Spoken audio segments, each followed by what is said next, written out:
രണ്ട് പാവയ്ക്ക തൂങ്ങിക്കിടക്കണണ്ട. കണ്ടോ സ്ത്രീകളെ കാണുമ്പോൾ ഈ നോട്ടം തന്നെ ശരിയല്ല. ഞാൻ ആരാണെന്ന് നോക്കിയതാ. അത് ഞാൻ നോക്കി പറഞ്ഞു തരാലോ. നീ ഒന്നും പെണ്ണുങ്ങളെ കണ്ടിട്ടില്ലടാ? ഇതുപോലൊരു മുതലിനെ ഞാൻ ആദ്യമായിട്ട് കാണുന്ന.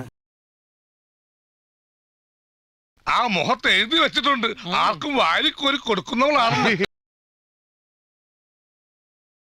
നല്ല ബോഡി ഷേപ്പ്. അല്ല, ഈ എക്സസൈസ് ചെയ്യുന്നുണ്ട്. അയ്യോ, നോക്കി നിന്ന് കൺട്രോളുകളാ ഞാനില്ല. ഞാൻ പോവാണേ.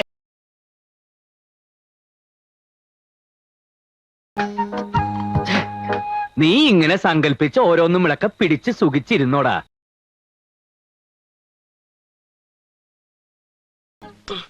ഞാൻ നോക്കാം. ഇതാ വ്യക്തമായിട്ടൊന്നും കാണുന്നില്ലേ? ഇതാ ഞാൻ നോക്കാന്ന് പറഞ്ഞില്ലേ?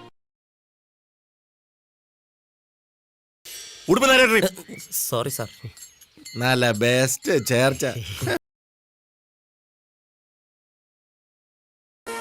ഈ തലമുറയെ പറഞ്ഞിട്ട് കാര്യമില്ല.